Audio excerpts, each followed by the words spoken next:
Hey, what's up everybody? Dr. Strong here, and thank you for watching this video. If you haven't already, please like and subscribe to my channel. It definitely helps out, and my mission is to help everybody overcome their chronic conditions, understand their health and wellness at a deeper level, and give you actionable steps that you can do in order to take control of your health.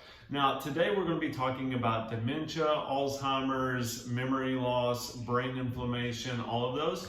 But specifically, we're going to be going over the stages that occurs when you're looking at dementia and Alzheimer's. This way you can identify, am I in this stage? Is my family member in this stage?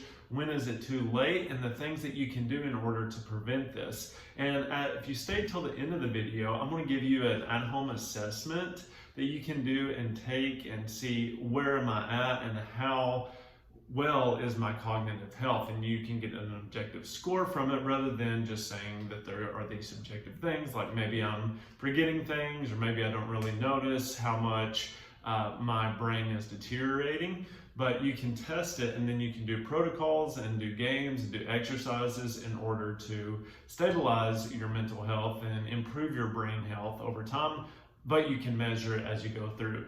So let's dive into what the signs and symptoms of these stages are for dementia and Alzheimer's. So dementia is a pretty serious issue today. It's affecting almost 5.8 million people in America. And if you are somebody who has been affected by this, you know how hard it is. I have seen some friends and some family that have went through this, and it is just very hard for them to deal with that because most of the time this person can't take care of themselves.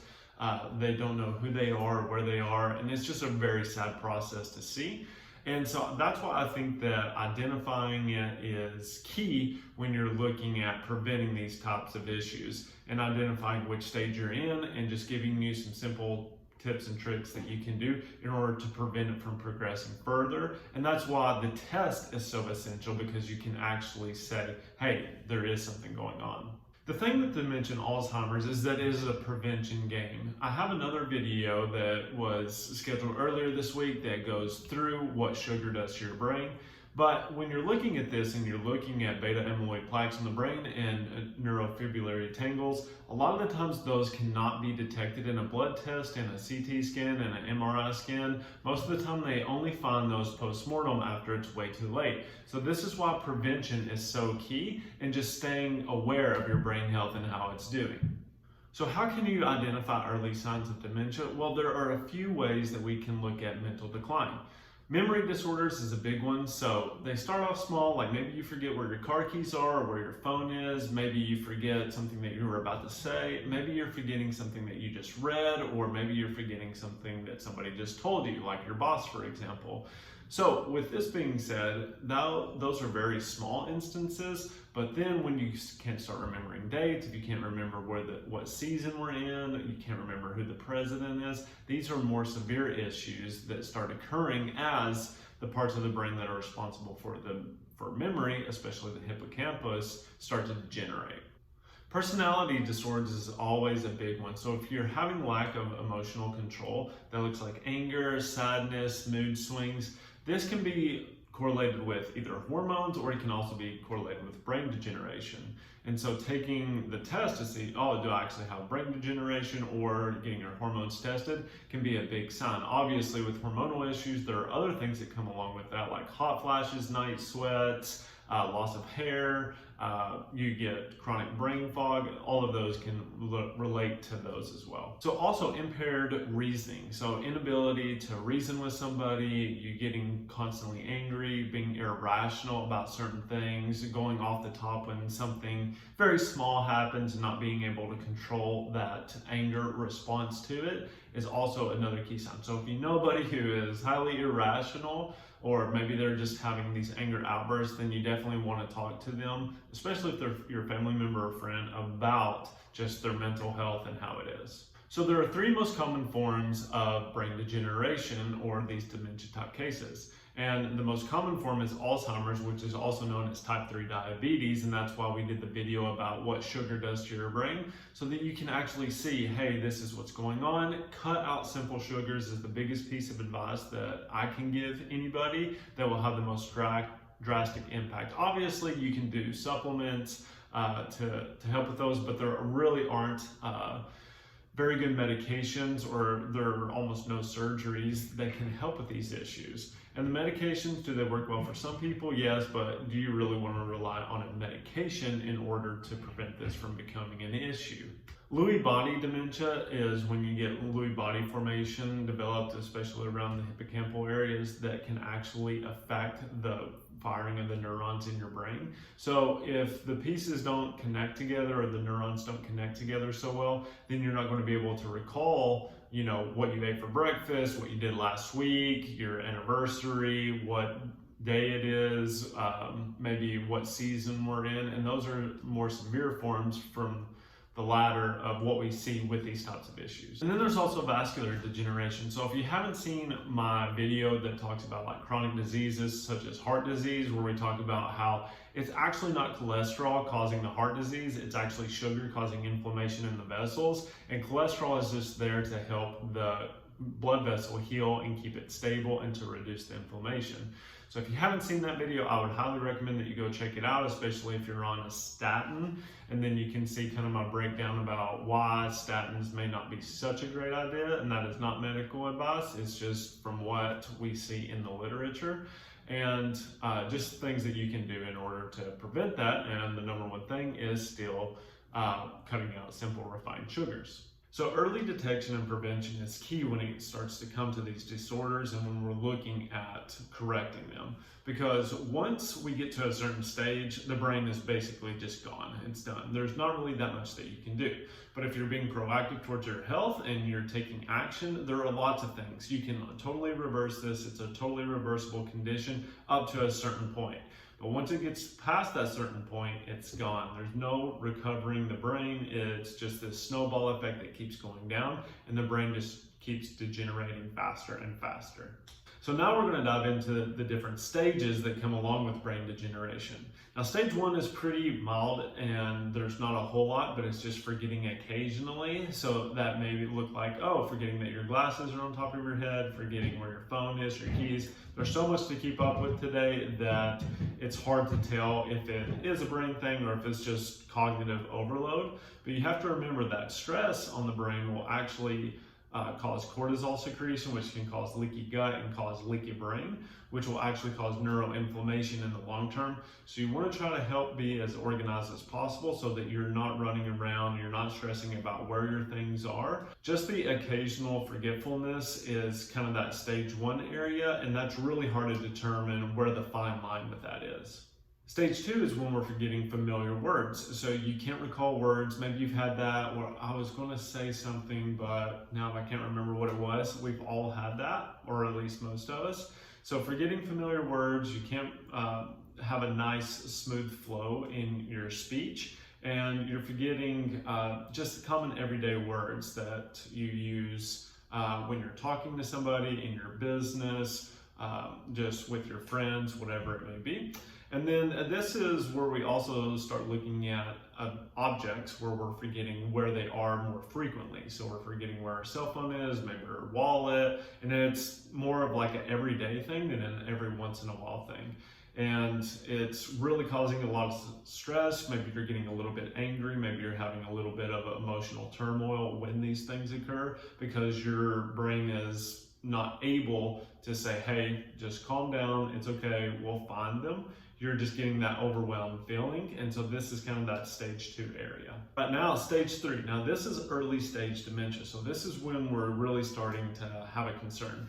Now, this is when you're starting to forget people's names that you just met. So, you introduce yourself to somebody and then you go do something and then you're like, oh, what was their name? I can't remember. And, the real quick tip with that is just constantly say their name as soon as you meet them. Try to use it as much as you can when you're talking to them. That'll help rewire your brain and help remember that. But when you're doing that, it means that there is something going on. Maybe there's neuroinflammation going on. Maybe there is some brain degeneration going on.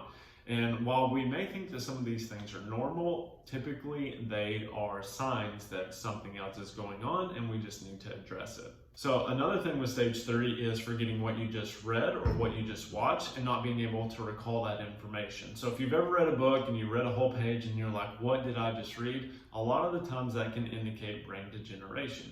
Those hippocampal areas aren't able to absorb that information and retain it, most likely due to the glycation process, which we talked about in the other video about how insulin resistance is really big because you can't get fuel into the brain. And if you can't get fuel into the brain, there's no way that you can rewire the neurons so that they can't associate those new memory patterns. So if you see yourself, you're forgetting something that you just watched or something that you just read, you definitely want to take a look at your cognitive health and what that looks like. And another issue with the stage 3 is that the more complicated the task gets, the more that you just kind of shut down and you just kind of withdraw from it. So if you're not able to do a little bit more complicated task, or if you add more steps to it, you're not able to complete it, that can also be an indication that there is some cognitive decline going on as well. In stage 4, now this is when we're looking at pretty moderate declines. This is when it's starting to get into that, okay, are we getting into the stage where we can't reverse this cognitive decline because there's so much damage done to the brain?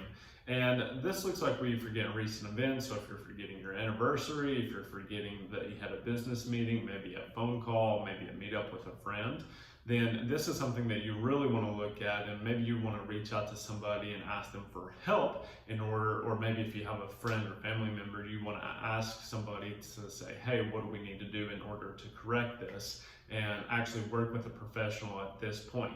And because there are definitely different things that you can do in the earlier stages at home, and those look like simple dietary changes, maybe some supplementation. But at this stage, you definitely want to take action and start being proactive towards making sure this isn't progressing any further. If they're not able to do simple addition, subtraction, multiplication, division, whatever it may be, and then they're also not able to even use a calculator, then obviously there is some cognitive decline going on and you need to look at that. Also, the inability to take care of themselves, to pay their bills, to pay them on time. They're getting constant late fees for their bills. And then it's hard for them to manage tasks, so their room starts to look messy, their house starts to look messy, their garden or lawn starts to look messy. A lot of those can look like brain degeneration in simple terms, and those are just really key signs that, hey, if you have somebody that you know that is at that stage, show them this video. Tell them like, hey, I think you should watch this video that Dr. Strong put out talking about cognitive decline and just some of the signs for that. Now with the stage 4, early stage signs look like mental fatigue, so you're just really tired at the end of the day, you just can't process. I know a lot of people think that that is normal, but it's not normal. There are definitely things that you can do from a dietary standpoint and a supplement standpoint in order to improve your mental endurance, if you will, and prevent the mental fatigue from happening. Decreased attention span, and now that's really prominent today, especially with social media, just driving our attention and grabbing our attention all the time.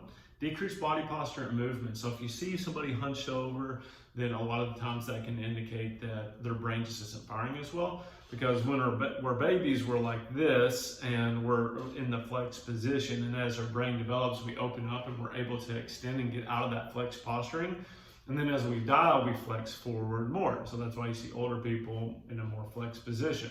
So if you see somebody and they're in a more hunched over position, a lot of times that can indicate brain degeneration as well. So just simple posturing, just decreased arm swing is another thing. So if they don't move their arms when they walk, twitching or tremors can be a key indication. Small writing, which is called micrographia. Loss of smell of food. I know with COVID, that's kind of like a big thing now that most people can't tell, but it does affect the brain. And then loss of quality of sleep. Stage 5 is moderate to severe decline. So this is the point where there's like almost no return. And so when you see this, they cannot recall very basic, so they can't recall their address, their phone number. I know it's hard for most people nowadays because you have a phone in order to do that.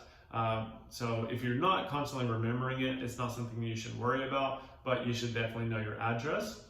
Trouble selecting their clothing, so they can't even clothe themselves appropriately. So maybe they're wearing summer clothes when it's winter, or they're wearing winter clothes when it's summer. So a vast majority of the causes of brain degeneration and diseases are the fuel and stimulation. So the vast majority of brain degeneration occurs from loss of fuel, which we've talked about is the insulin resistant glucose not being able to get into the brain. And now remember, glucose isn't just simple sugars. It's a vast majority of complex carbohydrates that we eat. This is not just simple candies and sugars that we eat all the time. So the inability to get those into the brain. Now, stage 6 is the mid to late stages, and this is where we can't even remember the spouse's name. We have to be watched constantly.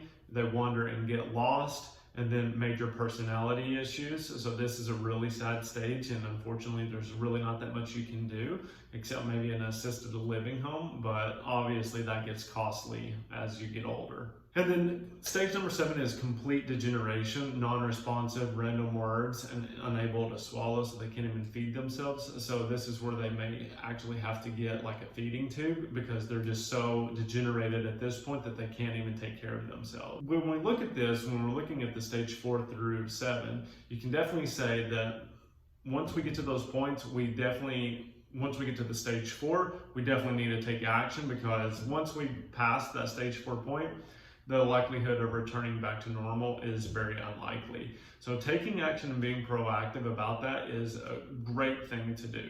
And I'll put some free resources below so you can check that out. If you like this video, please like and subscribe. It definitely helps me out, and I want to put out more videos like this to help you all understand your health and what is going on with your health and just how I can help you. So if you have any questions, please just use the comments below and ask those questions. There will also be the MOCA test down below, which you can use to assess your cognitive health and cognitive function and give you a better understanding of, is the brain degenerating, how are you doing, and if you need help, just reach out. So thank you all for watching, and I will see you all next time. Bye.